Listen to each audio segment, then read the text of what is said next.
Hello and welcome to Top Stories on Viewer Television. My name is Patience CD. The federal government has come on the fire over the huge number of Nigeria's delegation to the ongoing COP28 climate change summit in Dubai, United Arab Emirates. Nigeria was reported to have sent 1,411 delegates, the third highest at the summit. Nigerians yesterday flagged the high number of the Nigerian delegates to the conference amidst the biting cost of living crisis largely blamed on President Bola Ahmed Tinubu's administration. Policies including the patrols of fuel subsidy removal and the currency floating. The presidency, however, clarified that one of the 1,411 delegates, those funded by the federal government across the ministries, departments and agency MDAs, were less than 100. Commenting on the issue, the presidential candidate of the People's Democratic Party in this year's elections, Atiku Abubakar, accused President Bola Tinubu of turning the climate change conference into an Owambe party at a time Nigerians were demanding probity and accountability. The National Assembly has laid out plans to meet the December 31st target for the passage and signing of the 2024 appropriation bill in line with President Bola Ahmed Tinubu's request.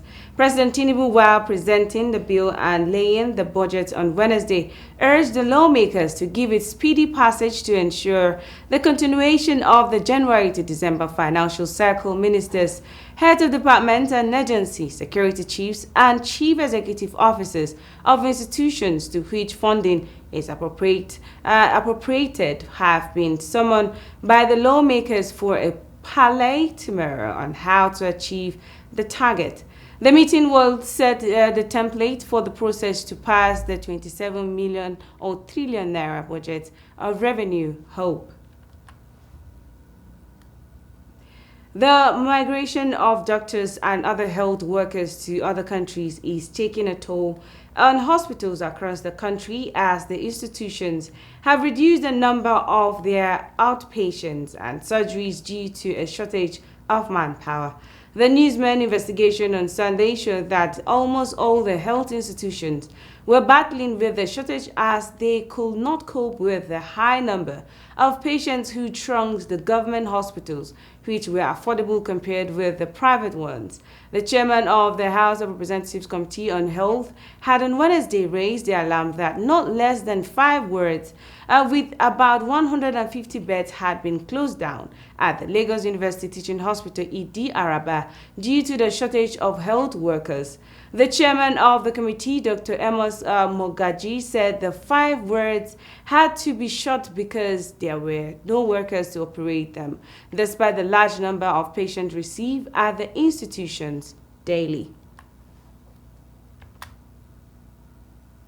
Also, federal allocation to lawmakers, judges, the Independent National Electoral Commission, and 7 others is set to increase by 37.6% in 2024 to 1.3 trillion on analyst of the 2024 budget proposal has shown.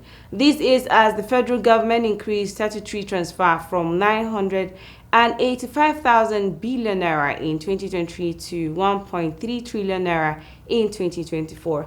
According to data from the breakdown and highlights of the 2024 executive budget proposal, in 2024, statutory transfer, which are payments made to government institutions required by law to receive their funding first from the Federation account before others, will go up 13.4% of total non-debt. A recurrent expenditure of 10.2 trillion naira the government intends to spend in 2024. The House of Representatives Public Accounts Committee probing alleged misappropriation of COVID-19 intervention funds by ministries, departments, and agencies had uncovered several irregularities in the presentation made by some health institutions across the country. This was as the committee chaired by the Bamidele Salam of Repre representing Ede, not Egbedore, Ejebu, or Federal constituency, Osun State, said some of the alleged infractions were capable of earning the accounting officer jail terms in the nation, correctional center, or costing them their jobs. Following these findings, therefore, the committee rejected their presentations, describing them as cook-up, even as it directed them to reappear with relevant documents to substantiate their claims. The United Nations state has applauded President Bola Tinubu's administration for taking bold steps at the bolstering the economy and ensuring sustainable growth and development. The Charge d'Affaires of the U.S. Embassy in Abuja, Mr. David Grain, acknowledged the federal government's efforts in an interview with the newsman. He said U.S. investors were delighted by the economic agenda of the current administration, recalling President Tinubu's visit to New York during the last United Nations General Assembly, which attracted officials of the Commerce of Cooperation of the U.S. Trade and Investment. The envoy said although the federal government has put in measures in place to stabilize the economy, more should be done to create an environment that will attract investors to the country. The Minister of Humanitarian Affairs and Poverty Alleviation, Betta Edu, has said that the federal government has secured the agreement of the United Arab Emirates to set up humanitarian response stations across the country in a bid to bring timely succor to victims of disaster.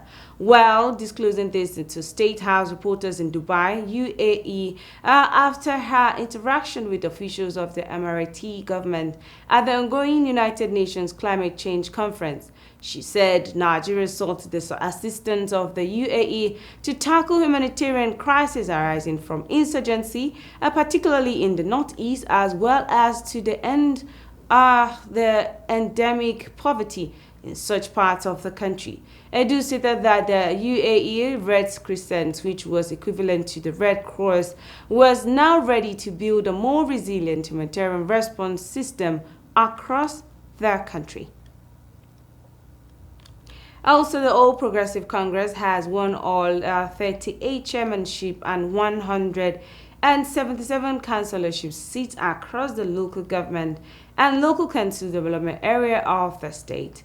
The LG election was conducted on Saturday. The returning officer for the 16 local government areas and 22 LDCAs who took turns to present the results of the LGs and LCDAs at Ekiti State Independent Electoral Commission returned APC chairman and councillorship candidates are winners in the election and returned them elected.